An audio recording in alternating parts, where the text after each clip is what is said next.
Hello आणि नमस्ते सर्वांना. कसे आहेत सगळे? मजेत ना? तर आज आपण ब्लॉग न घेता आज आपण बनवतोय छानशी अशी रेसिपी. तुम्हाला माझे ब्लॉग किंवा माझे रेसिपीज कसे वाटतात हे मला नक्की कमेंट करून सांगा. आवडले असल्यास लाईक करा आणि शेअर करा आणि सबस्क्राईब करा. चला तर मग आता मी कोणती रेसिपी बनवते हे तुम्हाला दाखवते. चला तर आपण बनवतोय पावभाजी. पावभाजीसाठी लागणारे साहित्य: फ्लॉवर, बटाटा, बीट, हिरवा वाटाणा, कांदा, ढोबळी मिरची आणि टोमॅटो हे सर्व आपण घेतलेलं आहे. तर आता मस्त असं हे चॉप करून घेऊयात. स्वच्छ धुवून चॉप करून मग भेटूयात.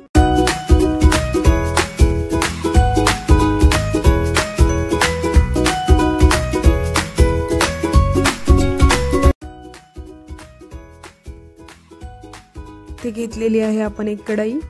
कढई छान अशी गरम झाल्यानंतर त्याच्यामध्ये टाकूयात एक पळी तेल. तेलामध्येच बटर ऍड करून घ्यायचं आहे. बटर सेपरेट टाकलं तर ते जळतं. तेलामध्ये ऍड केल्याच्या नंतर बटर जळत नाही.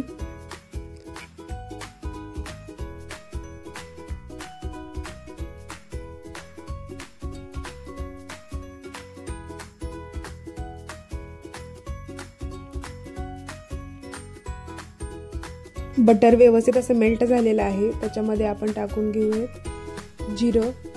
व्यवस्थित असं जिरं फुललं आहे.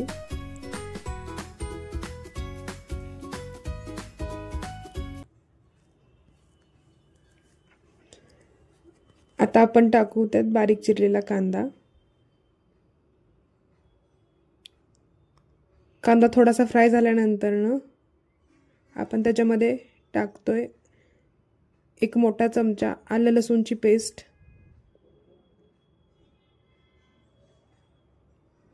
दोन्ही मिश्रणे व्यवस्थित एकजीव करून परतवून घ्यायचं आहे.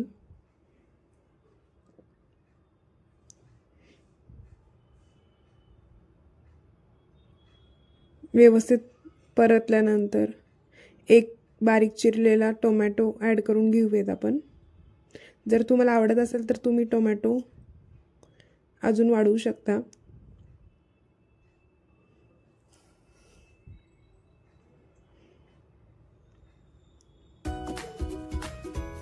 टोमॅटो व्यवस्थित शिजून गाळ होईपर्यंत मिश्रण परतवत राहायचं आहे. हे सर्व मिश्रण व्यवस्थित असं परतवण्यासाठी ठेवलंय मी. आता पाहूयात कुकर थंड झालेला आहे. भाज्या कशा शिजल्या आहेत ते बघूया. वा, भाज्या छान शिजल्या आहेत. तर आपण मॅशरनेच भाज्या लगेचच मॅश करून घेऊयात. गरम आहेत तोपर्यंत भाज्या छान अशा मॅश होतात.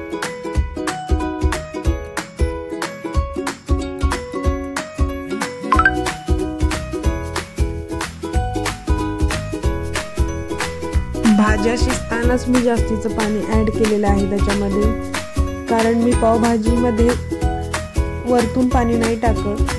जे काही भाज्यांचंच पाणी आहे तेच मी पावभाजीमध्ये ऍड करत असते. भाज्या मॅश करून झाल्या आहेत. आता मसाल्याची तयारी करून घेऊयात. कांदा, टोमॅटो, आलं लसूणची पेस्ट इकडे व्यवस्थित अशी परतवून झालेली आहे. आता त्याच्यामध्ये ऍड करते मी लाल तिखट, घरगुती लाल तिखट आणि विकतचं लाल तिखट, एक चमचा पावभाजी मसाला. व्यवस्थित असं परतवून घ्यायचंय. या मसाल्याला थोडंसं असं तेल सुटेपर्यंत आपण त्याला परतवून घेऊया.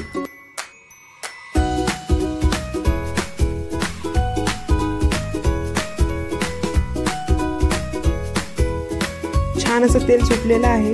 आता आपण मॅश केलेल्या भाज्या याच्यामध्ये ऍड करूयात. वाटाणा जास्त मॅश केला नाही. वाटाणा दाताखाली आल्यानंतर खूप छान लागतो. जर मोठे जर भाज्या राहिल्या असतील असं आपल्याला वाटत असेल तर आपण मॅशरने कढईमध्ये देखील मॅश करू शकतो.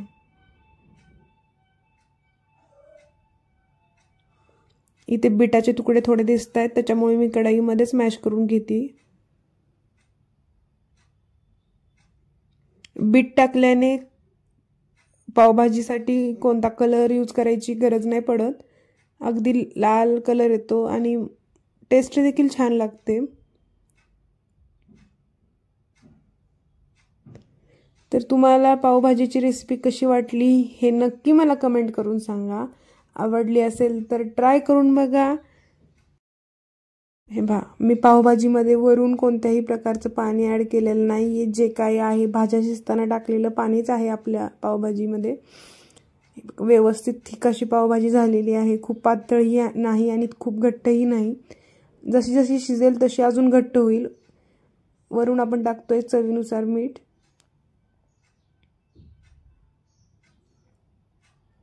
गार्निशिंगसाठी मी बारीक चिरून कोथिंबीर टाकून घेते वरून.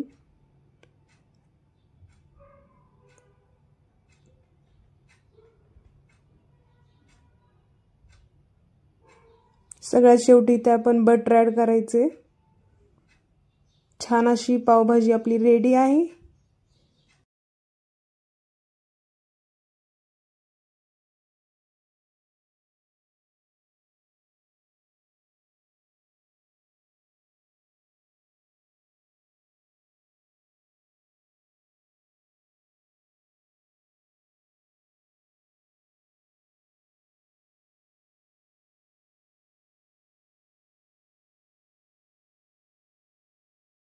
पाव भाजण्यासाठी इथे घेतलेला आहे एक मी पॅनला दोन्ही बाजूनी बटर लावून खरपूस असे भाजून घ्यायचे आहेत. कोणाला आवडत असेल तर तुम्ही पावभाजीचा मसाला असतो तो देखील टाकून भाजू शकता. पण आमच्याकडे प्लेनच आवडतात पाव, त्याच्यामुळे फक्त बटर टाकूनच मी चारी बाजूनी भाजून घेते. कुरकुरीत असे पाव भाजत आलेले आहेत. फार क्रिस्पी झालेले आहेत पाव. तर आपण इकडे प्लेटिंगची तयारी करून घेऊयात. पावभाजीसाठी लागणारे प्लेट घेतलेले आहे. त्यामध्ये बारीक चिरलेली कोथिंबीर, बारीक चिरलेला कांदा, बारीक चिरलेली एक लिंबूची छोटी अशी फोड, गरम गरम भाजलेले पाव,